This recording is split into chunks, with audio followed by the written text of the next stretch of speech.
ने कृपा की श्री नाहरमल जी के ऊपर। नाहरमल नाम के ये दूसरे शिष्य हुए, दूसरे भक्त हुए श्री हरिवंश महाप्रभु के। महाराज जी श्री हितरवंश महाप्रभु देवबंद में 32 वर्ष तक रुके। 31-32 वर्ष की आयु तक महाराज जी वहीं विराजे।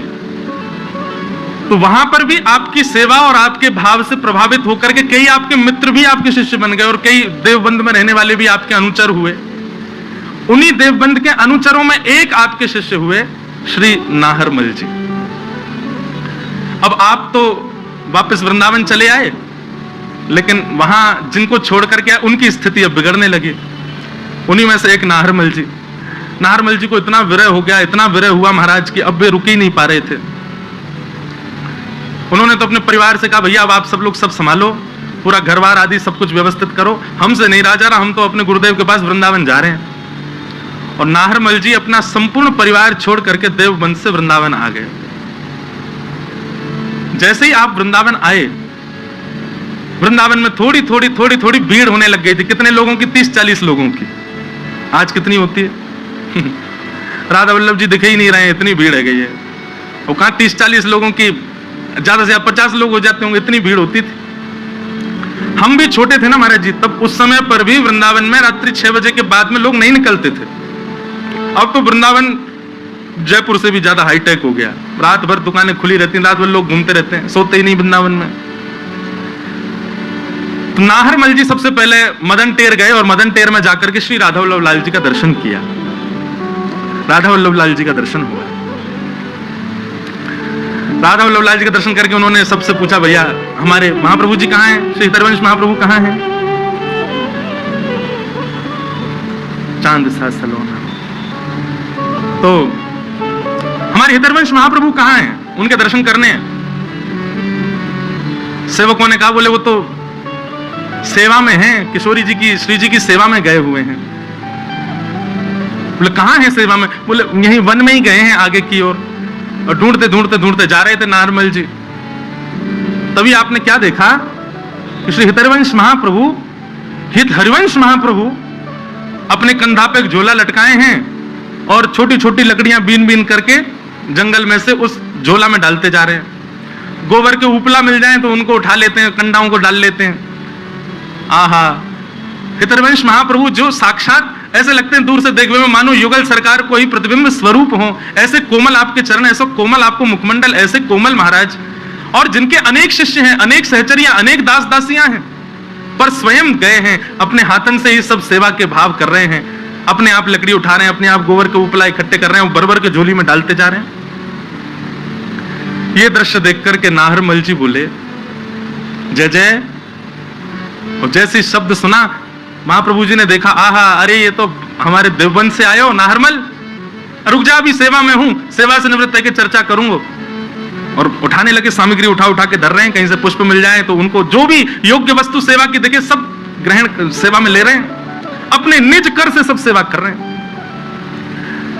सेवा करके जैसे जान लगा, और भैया सब ठीक, आनंद कब आए? प्रणाम किया।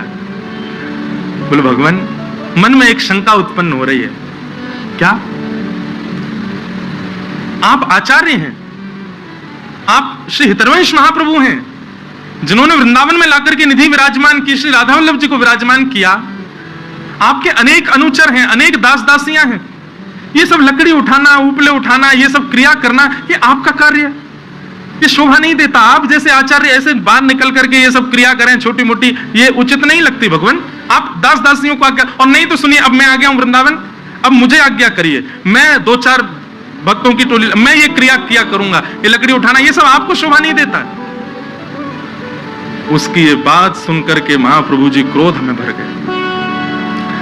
और क्रोध में भर के बोले, श्री जी की सेवा को तू उचित और अनुचित मानता है?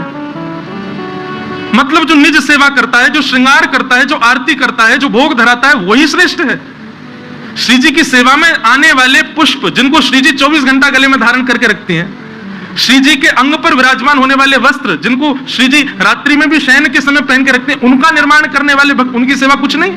अरे हमको तो अनुभव केवल थोड़ी देर का होता, आरती करने भीतर कुंज में जाते हैं, फिर आ जाते हैं बाहर, लेकिन ऐसी सेवा जो नित्य श्री जी के अंग से स्पर्श करके रहती हैं, उन सेवाओं को तुम सेवा नहीं समझते? ये लकड़ियां बीन करके हम ले जाएंगे, इनकी अग्नि प्रज्वलित होगी, प्रसाद होगा, श्री जी अपनी क्षुधा निवृत्त करेंगी, अधरामृत हम में बांटेंगी, इतने वैष्णवों को प्रसाद मिलेगा, ये सेवा तेरे लिए तुच्छ है? नाहरमल तो परेशान हो गया, नहीं नहीं भगवान, मुझे लगा आपकी योग्यता के अनुकूल नहीं है। और नाराज होगा, बोले कैसे कह सकता है? श्री जी की सेवा सेवा होती है, बड़ी छोटी नहीं होती, चाहे जैसी मिले। और सुन, तेने श्री जी की सेवा में ये दोष बुद्धि रखी है, अपना मुख मत दिखाना मुझको, और कहीं तू अगर मुझे दिख गया, तेरे हृदय की भक्ति नष्ट हो जाएगी, दूर हो जाओ मेरे से, आना ही नहीं मेरे सामने। और महाप्रभु जी थोड़े नाराज होकर के वहां से चले गए। बंधु, मुझसे तो बहुत बड़ा अपराध हो गया, ये तो बहुत बड़ी पीड़ा का विषय हो गया, अब मैं कहां जाऊं, क्या करूं? इससे अच्छा तो मैं प्राण क्यों ना त्याग दूं? महाप्रभु जी ने मेरा त्याग कर दिया। बेचारे नारमल तो अपना पूरा परिवार छोड़ करके आए थे, सब छोड़ के आए थे उनकी शरण में रहने के लिए, परंतु एक सूक्ष्म अपराध बन गया जिसके कारण महाप्रभु जी ने त्याग कर दिया।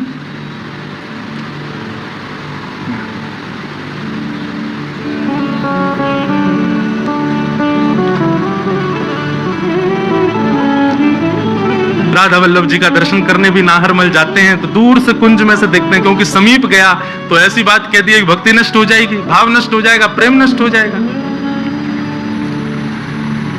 ठाकुर जी रूठ जाएं एक बार को तो भी चल जाएगा, आचार्य ही रूठ गए हैं, अब कैसे काम चले?